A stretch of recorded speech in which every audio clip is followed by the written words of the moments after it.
Welcome the panel and bring out a break.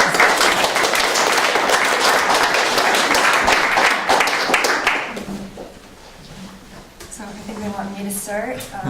This is actually the third time I've seen the film, and each time I see it, it kind of makes me feel really proud to be a woman. I think when the very beginning of it, I get really frustrated with everything that women have had to go through and get where we're at now. And some of that frustration I still see. I'm actually the only girl in my program so far, and it's really important to me to get women involved in this. It seems kind of crazy. It's 2014, and I never thought I would be the only girl in a program at this point. So the film just inspires me. I want to show it to everyone. I'm sending it to my parents and friends and everyone in the school. And come on guys, like watch this film, get excited about it. And good to see some young women in here. I think that a part of the problem is girls still tend to fall into traditional roles, even this far into the 2014. Nursing is big, and those are wonderful roles. I just wish that more women would branch out, and maybe we need more people like me mentoring and trying to just reach out, like things like this, to get them here. So I think it was a wonderful film. It made me laugh and frustration. It had all the emotions, so I really enjoyed it. Okay.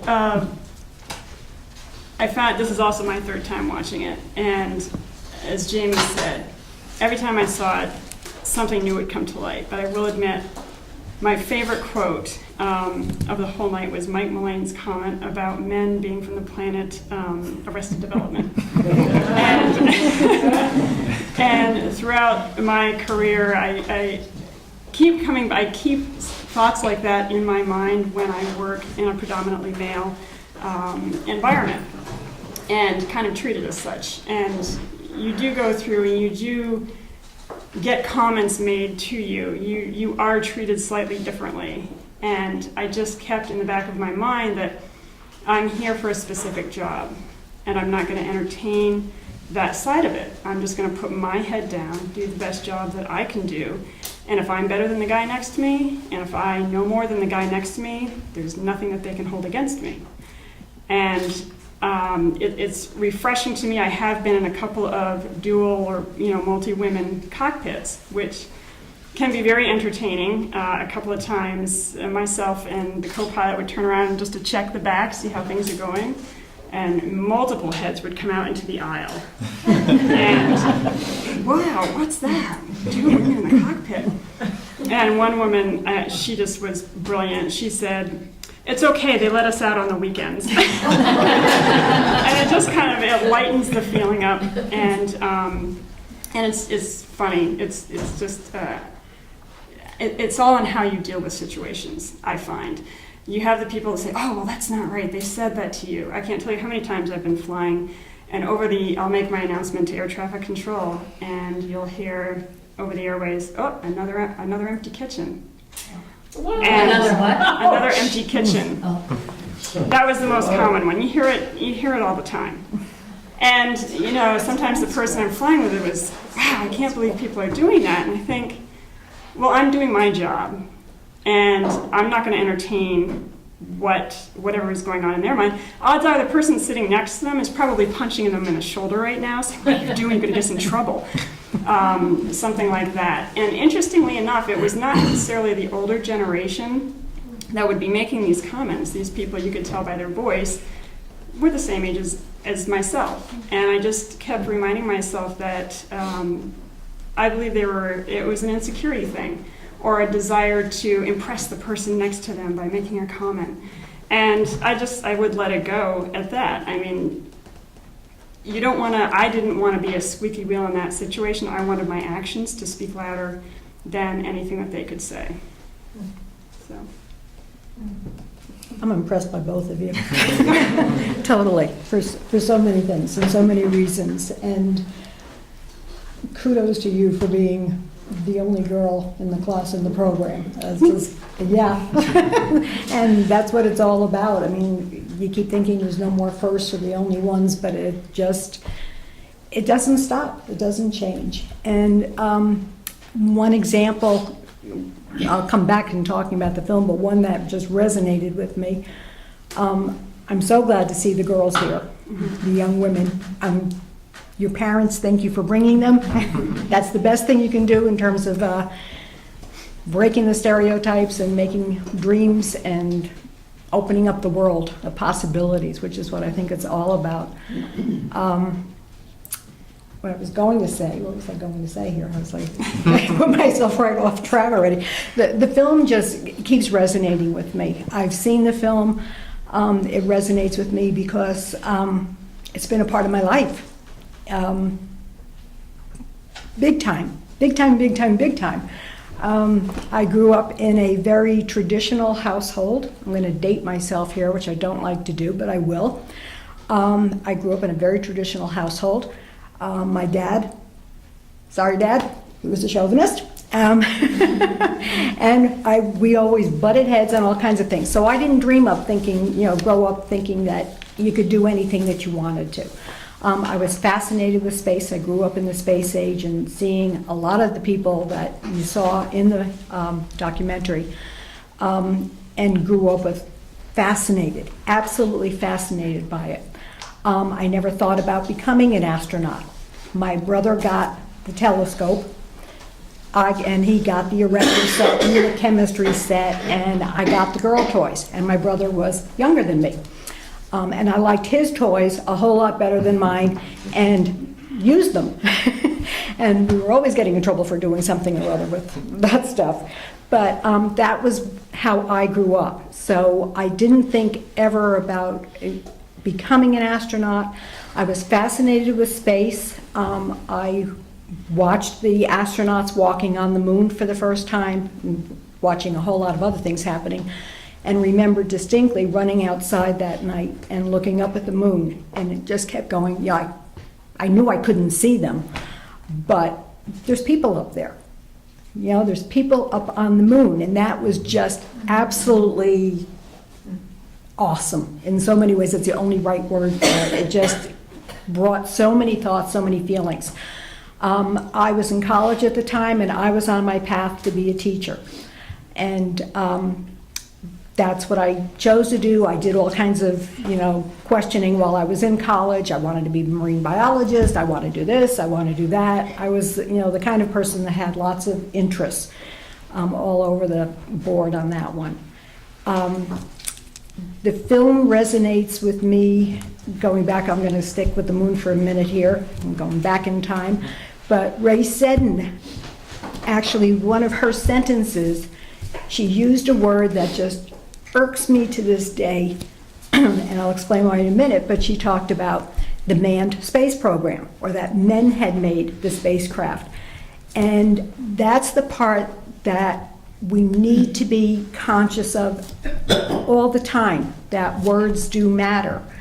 And for me, and part of what I've been doing all my life, I think, is just watching out on gender biases and the words that we use, and I continue to advocate for gender-neutral words and always thinking about it. And the media, still to this day, they talk about, the manned space program when they're talking about what's going on in the future. So we're talking about Orion and SpaceX and all of that. The new word I want everyone to keep on using, please, and let the media know as well anytime you hear somebody say it. It's the vehicle will be a crewed vehicle. We're not as opposed to a robotic spacecraft or a spacecraft that doesn't have people on board. We're not even using the word necessarily as a human space flight. We're talking crewed. So that's gender neutral, and we just need to be aware of that, I think, in everything that we do. And I think that's what's going to help in terms of, getting girls, women, young women, women of all ages to think about, STEM careers. I think Kathy Sullivan said it best, and what the documentary didn't really point out. Kathy started out, it talks about, as a scientist in her science field, and she became an astronaut. Anybody know what Kathy Sullivan's doing now? Kathy is the head of NOAA, the National Oceanographic and Atmosphere Administration. She's the head honcho for it, so that's pretty amazing. Can anybody tell me how many people are in space right now? 6. Very good, excellent, okay. And anything that do you know anything about the 6 that are up there? The number out. That's actually very good. I know. Do you know what you know? Well, the Russians just sent up on, I believe it was September 25th, up to the space station, and there is a female astronaut on board. Elena Sarova, I believe is her name. Yep. Interestingly enough, in the media interviews, That's what I was what getting did at. they focus on? How are you going to care for your hair while you're up there? How are you going to bond with your 11-year-old daughter during the 6-month period that you're up there? This is not something that's going to go away, I don't think, anytime soon. And I look at the media time and again. I don't care if it's flying, I don't care what it is. Look at the Little League World Series this past summer. Mm-hmm. The semifinals, that 13-year-old girl from Pennsylvania, phenomenal pitcher. How did I can't remember if it was ESPN or who it was, so I don't want to say, but, is she going to fold? Is she going to be able to handle the pressure? Did they say that about her opposition? No. They never talked about it. They focused on her, and by the way, what a phenomenal pitcher she was. Mm-hmm. Did I steal your thunder? It's perfect, that's exactly where I was going, and it's not my thunder to be stolen. But that's the same point that I was going to make. It's just, it hasn't stopped. We've come so far, and yet we haven't. We still have much further to go. And I could babble on incessantly, so your turn. Well, I can babble on too. So this was the second time that I watched it last night and took all sorts of notes and went to work today and did all sorts of research that's related to my job that I get excited about. So when I started watching the movie, I thought, what is my first memory of the space program? And it was in first grade when Krista McAuliffe went up. The teacher pulled a big hulking TV on a cart into the classroom so we could watch it, and then the disaster happened. And that's my first memory of the space program. And when I was growing up, I wanted to be an aerospace engineer, and I was interested in Star Trek. I got excited when Uhura was on. And I didn't know that she had played that role in recruiting, which is interesting that she tapped into that part of American culture.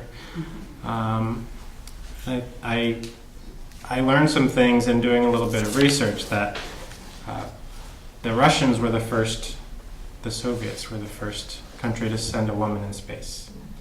And that was in 1963. And the first time the Americans sent a woman into space was 1983. And so the article that Life magazine ran about Valentina Tereshkova, this is the picture of it, and the headline is not that this woman did these great things, that she's really smart, she really knows what she's doing, but it's that a blue-eyed blonde with a new hairdo stars in a Russian space spectacular. She orbits over the sex barrier. Okay, so is that Life magazine trying to put down an accomplishment of the Russian space program? I don't know. It was just disappointing that that's the story, that's still the story that you talked about earlier. How the hair is going to be messed up. But the hair did play an important part in the video, that the astronaut wanted to make sure that she had a big head of hair so that people could see clearly that there's a woman in these pictures. When I was doing further research, the spacecraft that Valentina was in was fully automated, and her background was that she was an avid parachutist. She was not trained in any sort of way to run a space capsule. She was a textile worker, and they put her in this pod and she flew around the space, and I thought, well, that's a little bit like this other thing that happened in the 50s where you have the miracle automated kitchen where everything takes care of itself. So I started thinking, well, wow, this is like Housewives in Space. What a terrible B movie that would be. And upon further research, her husband was also an astronaut, and they had a couple of kids, and the first child was studied intensively by doctors in Russia because they wanted to know what effect having two parents had been in space had on a child. And so, you sort of get at the underlying reason maybe for why this happened, which is too bad. So those are all the synaptic misfires perhaps that happened as I watched this movie. I also learned that there was a woman who was key in helping to create NASA, and her name was Eileen Galloway, and she was a congressional researcher, and she wrote some policies, but apparently she played a key role in creating NASA as an administration. So the other things that I started to think about is, okay, this is Vermont. We don't have a spaceport. We don't have a lot of rockets. So what is it that we're talking about? Well, we're talking about jobs in STEM. We're talking about interest in science and math, and upon science and math, we have an interest in technology and engineering. And what is it that we know? How do we come to know these things about how girls become interested in these fields? And conversely, how is it that boys become interested in being nurses and being all of these other things that society needs? They're 50% of the population, they're 50% of the labor force. What do we know about these particular populations and how to get them to be interested and pursue these things? And so there's a lot of research about it. I could continue to talk about it. There's a societal role, there's a parental role, there's a teacher role, and there's an employer role. So if I spend all of my energy creating these programs and creating support mechanisms for teachers to help students pursue STEM-related fields, and a young lady becomes an engineer, and you go to find a job, and you get in that job, and the environment's not right. There are no policies to support you when you want to take a medical leave because you had a child and you want to raise that child. Those are the problems that we have. And I think any of you could speak to those. We were talking a little bit about it before. But there's a whole spectrum of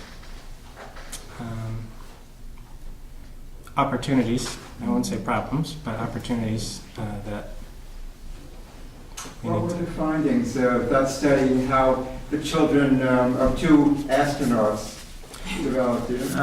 I didn't get that far into it, but I just thought it was curious. Why would they want to do that?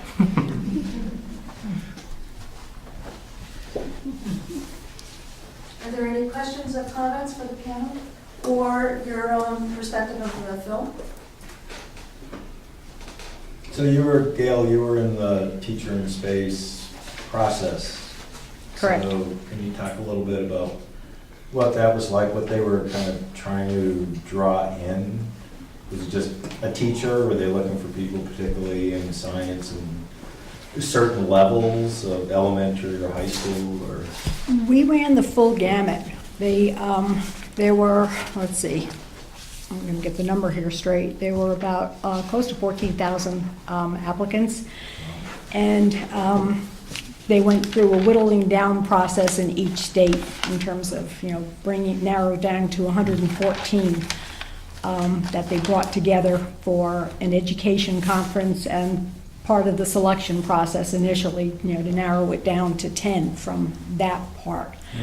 And we ran, the 114 were from the full gamut of every kind of teacher that you might find in a classroom across America, as well as the Bureau of Indian Affairs, our territories, the Department of Defense schools abroad, and that kind of thing, which is how they came up with 114. When you all go, why not 100, in terms of 50 states and 2 for each state.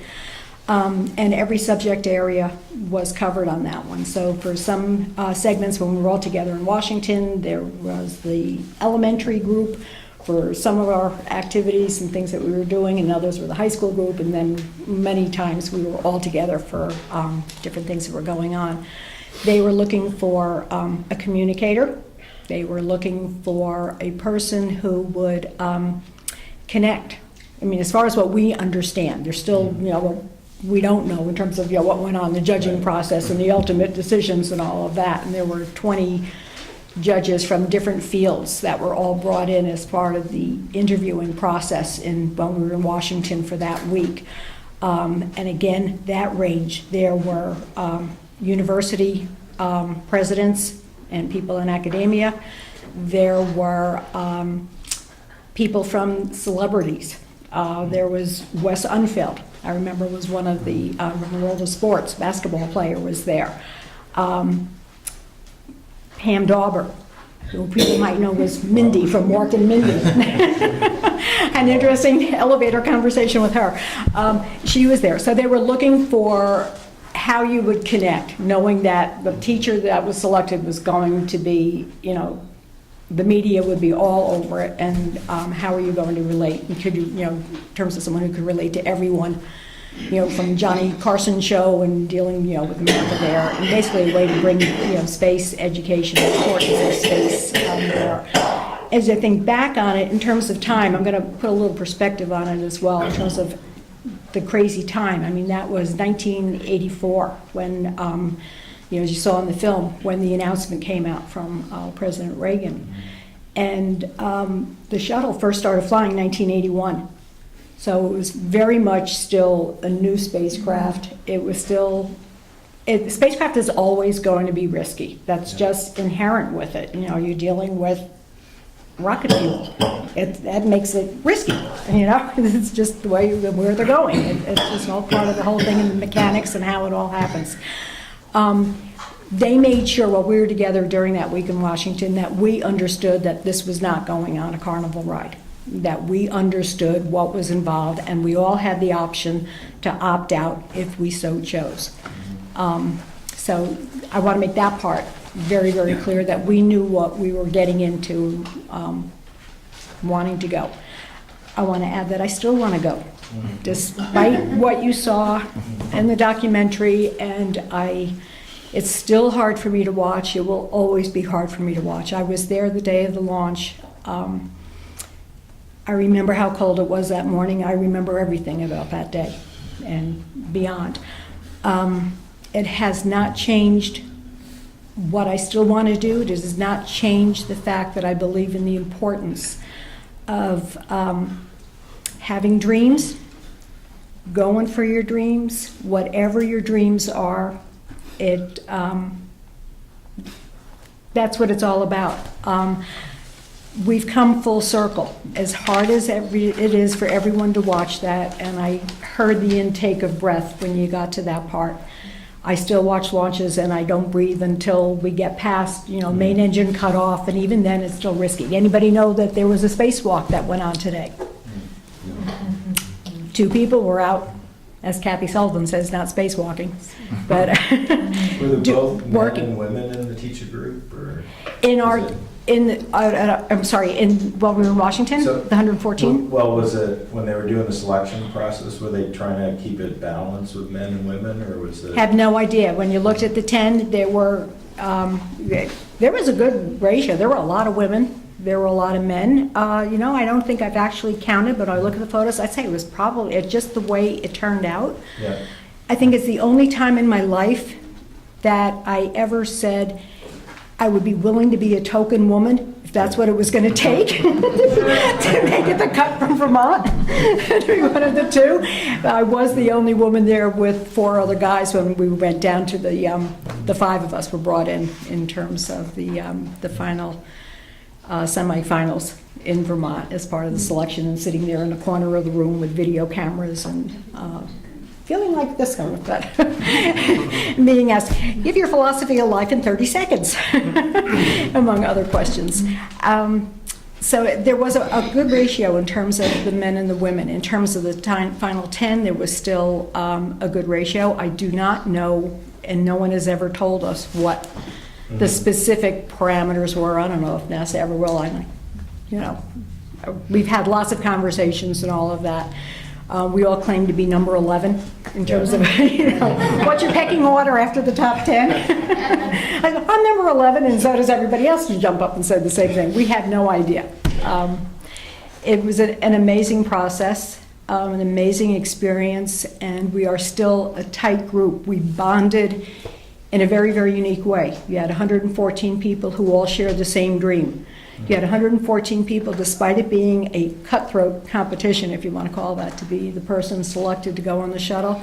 You had 114 educators all together who were passionate about teaching, passionate about kids, passionate about this opportunity that someone's actually considering putting me on a space shuttle and letting me teach from space and see Earth from that perspective. What I want to put out there, there is an opportunity for anyone who would like to go to space right now, and you don't have to spend $200,000. There is a new program that was just announced on September 17th, September 18th, called Spaceship Earth Grants. And basically, you come up with a 90-second video on the compelling reasons of why you want to go to space and what will you do with the experience when you return. How will you make the world a better place? So anyone has an option. I'm putting my application in. I hope you are too. It's can you? No, you have to go and submit your own. I don't know. You can talk to them and put the word out there. I know. Actually, when we applied as teachers, we heard the same thing. It was, please send my teacher to space. I wanted to know if any of the girls had any questions or comments. Yeah, so, how about you? Yes, I have a couple of comments on the question. This, another empty kitchen. I don't have children. I had no idea that it was still so difficult for women now. Oh, my goodness. I'm just very discouraged to hear that, very surprised. But thank you for opening my eyes on that.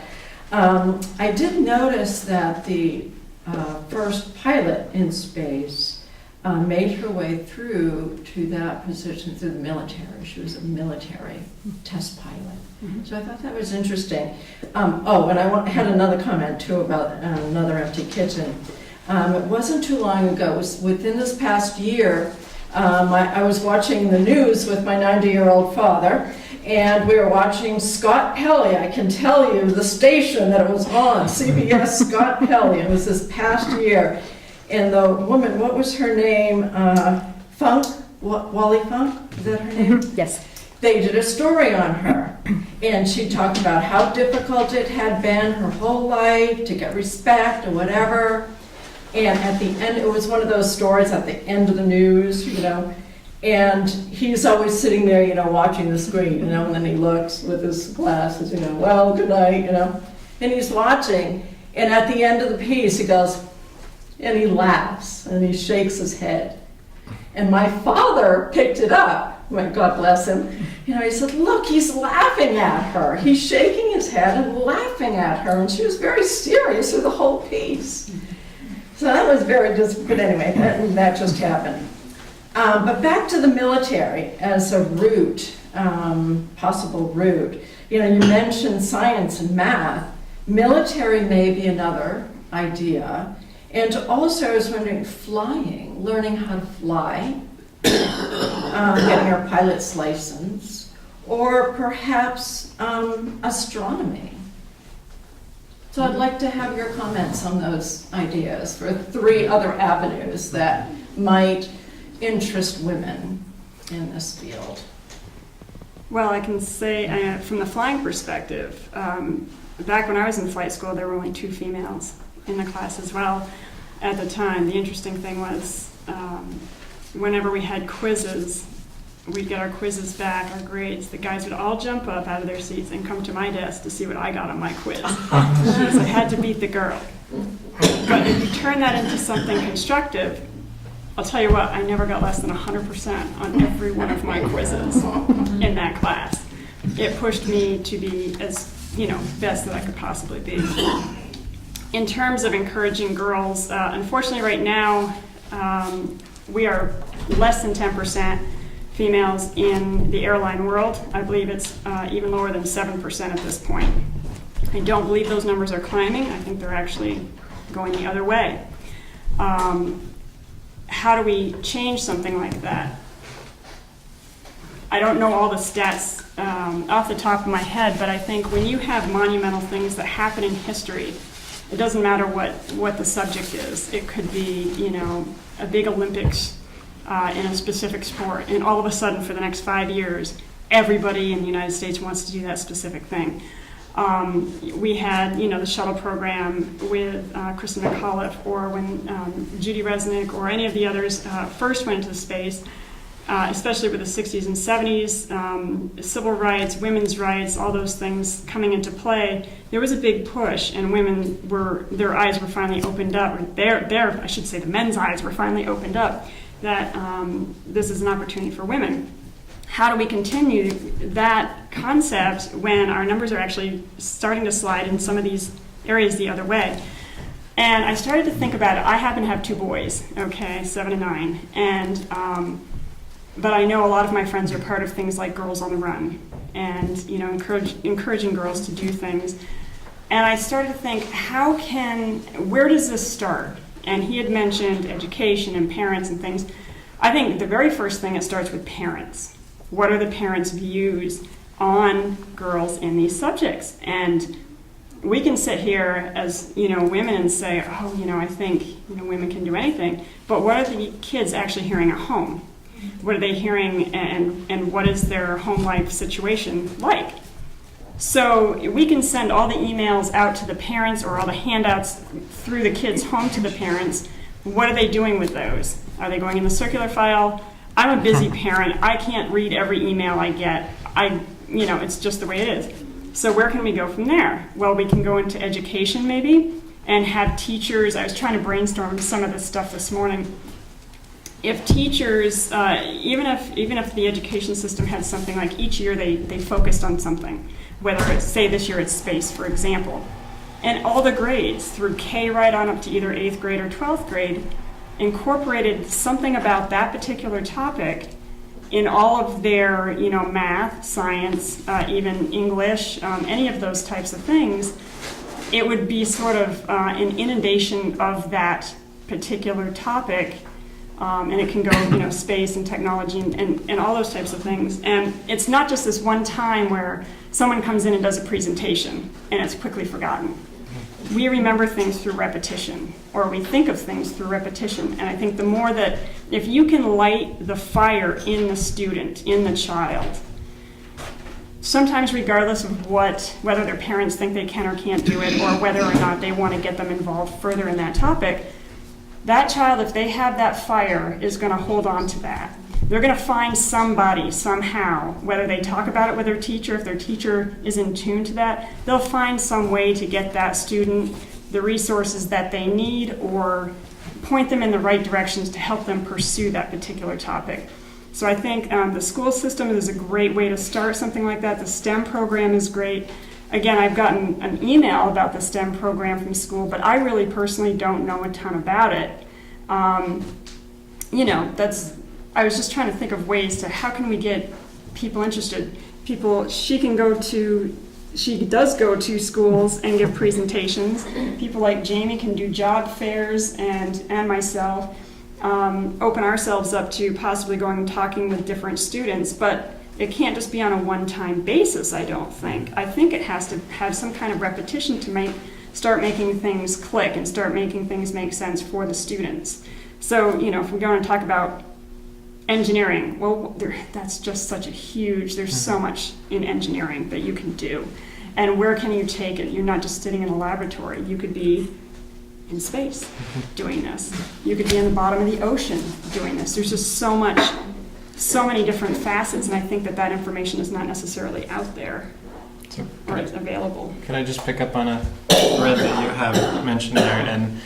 And we're talking about, first off, what we know about girls is that efficacy comes before interest when it comes to STEM, science, technology, engineering, and math, that they have to feel like they've got to be good at it before they can be interested in it. And the reverse, we know, happens for boys, that they're interested in it before they're good at it. And in many cases, they're not good at it. In some cases, I shouldn't say many cases. But the legislature 2 years ago passed Act 77, which is called the Flexible Pathways legislation, and it requires personalized learning plans for all students starting in grade 7.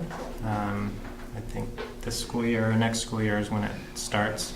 And part of a personalized learning plan is career awareness activities, career exploration activities. So one of the things is, we can talk about engineering, but what does it really mean? What do you do? What does an engineer do? And so have an engineer come and say, this is what I do. I'm this kind of an engineer. This is what I do. I'm this kind of an engineer. And this is where I work, and this is what I work with. This is what I work on. This is what I need to know. This is why I'm interested in it. And have those kids, as part of their plan, do work-based learning. So go do a job shadow with this person. Go to this employment setting and see what all the jobs are. And again, in a structured educational way. So it's tied to stuff that they're doing in class. So then the question becomes, what are the opportunities a student has to explore careers? A school can't be responsible for providing all of that, so where do the parents come in? Where do community organizations come into that? And is there an opportunity for a student to have a mentor? So as a parent, I don't know everything about everything. So is there someone that knows something that I could set my kid up to? I do have a kid, so I'm going to say kid. He's 20. He's not a kid. But that he could have a mentor to help guide him through, because he might listen to this other person more than he'll listen to me, because what do I know? That's true. And when I'm going to pull into the SpaceX thing, I didn't know that the president and the chief operating officer of SpaceX was a woman. And so they're sort of on the up and up right now with getting the astronauts to the space station, right? The SpaceX program is doing that. So when you go onto their website and you look at the career opportunities, they've divided them out. You've got avionics, you've got manufacturing and production of the rockets, you've got propulsion, you've got the business side of things, sales, mission management. There's the business part of it. There's IT, designing and building the hardware and the software. There's launching and testing, trying to break the vehicles that they've designed and built now, and how do you fix them. And there's quality control, mission assurance, the structures that are required to make all that happen. And then there's corporate operations, so human resources and how do you support the employees. So there's all of that, except for maybe some of the business stuff and some of the corporate operations is STEM. Think of all the different jobs that go into making this work. I just want to add one more thing to the young ladies that are in the room. For me, it's just, I'm always in a room, it seems like, full of men. I'm actually just picked up the fire science program at BTC as well, and that's another firefighting. It's a lot of men, very few women. And oftentimes, I kind of want to run from it, and I stop and what am I doing? I want some girls, get me out of this, I should go to school for something else. But I stay because I'm one of the only ones there, and it's important. And I do enjoy it as well, but when I feel overwhelmed with that, I just stay, because it's like I have to for the next people, I have to for the younger girls, I have to be that role model. I think it's really important to me. I mean, I don't actually really my career is important, but it's more important that 20 years from now, there's more women in these roles. That's key to me, so. There's a lot of resources too. If you go to places like women.nasa.org, they have all kinds of information about how women or how girls they target specifically. There's a program called SISTER. It's the Summer Institute in Science, Technology, Engineering, and Research. And it's, I think you go, I believe it's in Florida, but don't quote me on that. It is. It is, I think that's what I thought. As one of the opportunities, you go down there, to work with the people down there. You can also do things online with them. There is Women in Aviation International, which we're both a part of, and that's not just pilots alone. There are dispatchers, air traffic controllers, aerospace engineers, all women from the whole gamut. And they actually, when they have their annual conferences, they have Girls in Aviation Day, where they bring girls into that, and they can take part in, be part of some of the seminars that they have there. And that would be www.wai.org, actually. And then the other one, the FAA actually has some education, both for girls and boys, and I have to look that one They're up. still doing As ACE the- camps. I can't answer that. We used to have I believe ACE they do. camps in Vermont. I don't know if you still do. It's got kids into aviation. And they do tons of scholarship programs. One of my very best friends actually got a 737 type rating scholarship through Women in Aviation. It's fantastic, all paid for, and to get a type rating is big bucks. But the airlines look on that keenly, and one of them in particular requires a 737 type rating to even apply to their company. She is currently an upgrade right now. She's becoming a captain, which is great. The FAA also has faa.gov/education. They have AVSED, it's the Aviation and Space Education website as well. So there's a whole bunch of different places that you can find out information. Open up to you. Scholarships, don't hesitate to look for those. Are there any more questions or comments? I'm going to plug a book. Actually, I was Since we're going to like- say, if you all want to do final comments. Well, one thing before I forget. You saw Lynn Scher doing a lot of talking in the documentary about Sally Ride and about the women. Lynn Scher has a book out, I don't know if you've read it yet. It's about Sally Ride, first American woman in space. It's the only biography that has been written about Sally. Sally wrote one book herself as an autobiography that's geared to kids your age, which is the only one. She never wanted an adult biography done in terms of, meaning for the general populace. Sally passed away 2 years ago, and Lynn Scher was a friend of Sally's and had known her for many, many years. She wrote a fantastic, fantastic biography about her that I highly recommend. I read it more than once now, and there's tons of great quotes and lots of good things in that one.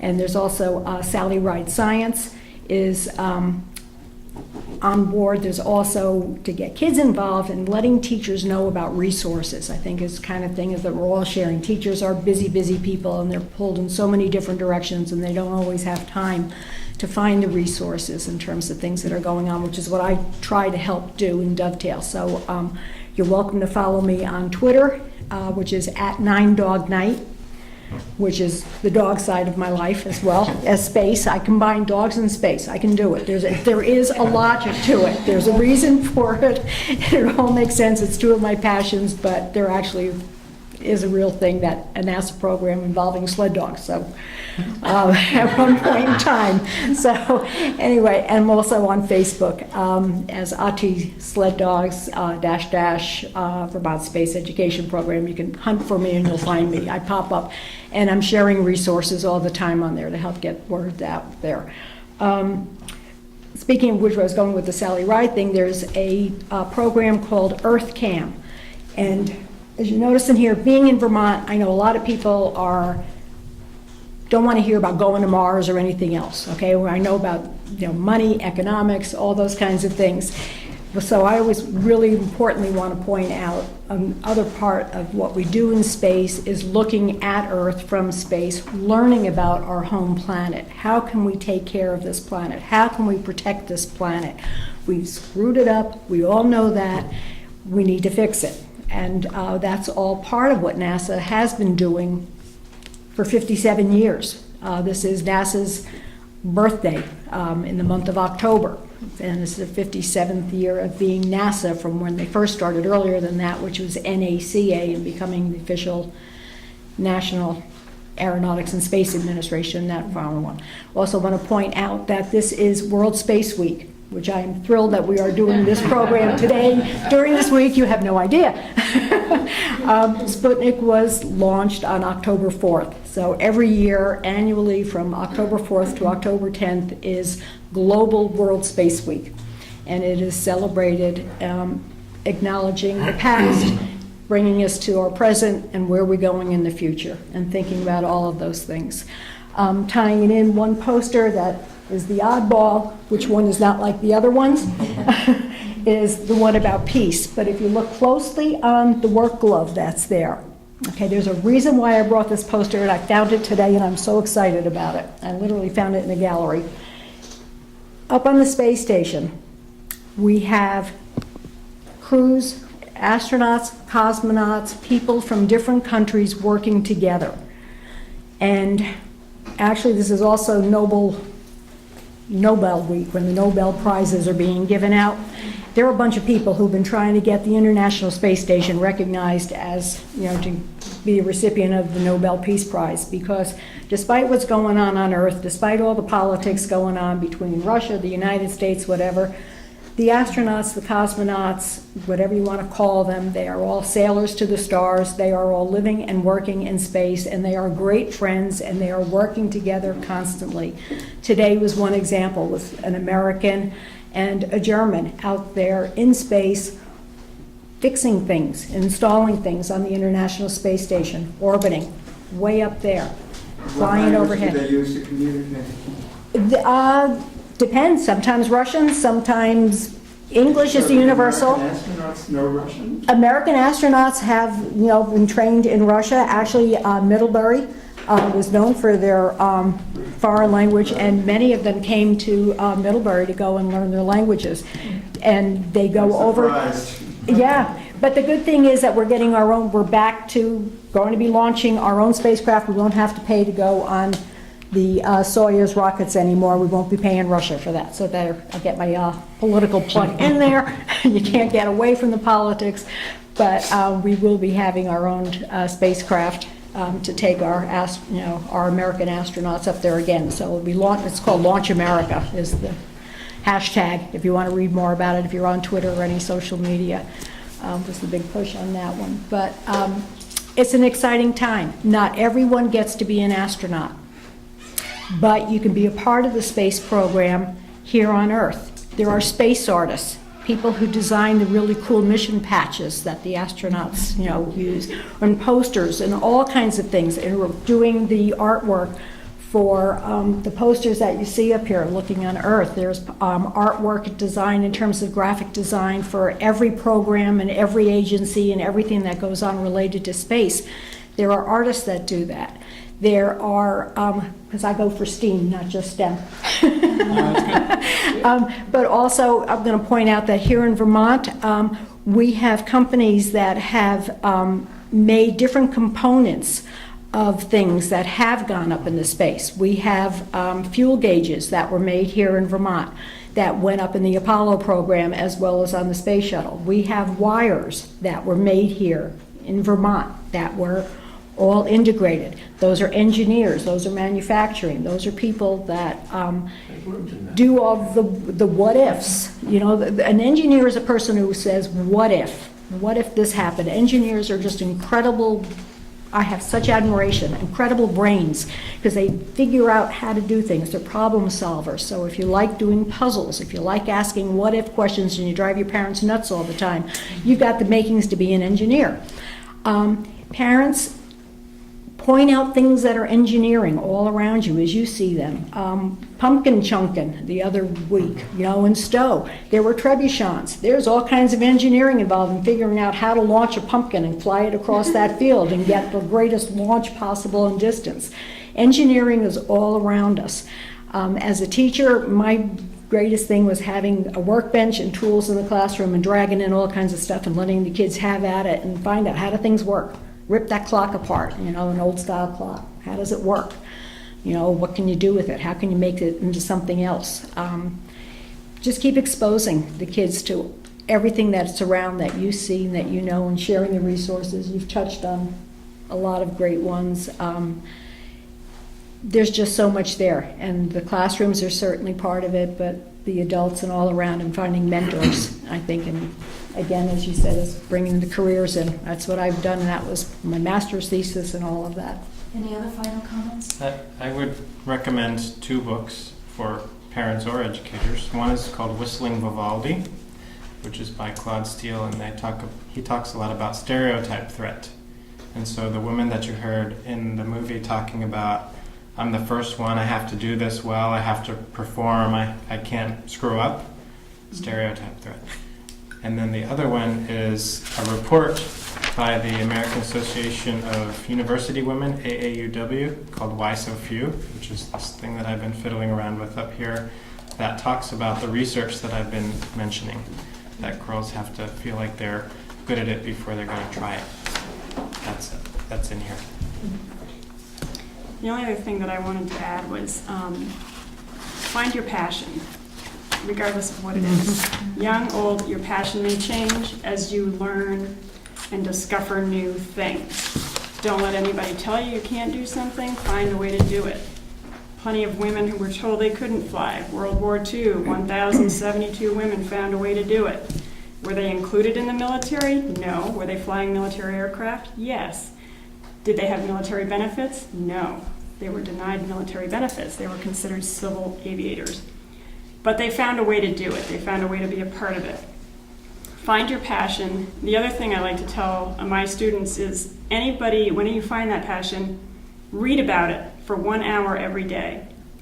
Research has shown that people that read about their subject or area of expertise for 1 hour each day put them in the top 10% of their field, because they're going to know inevitably, or they're going to be constantly immersed in it.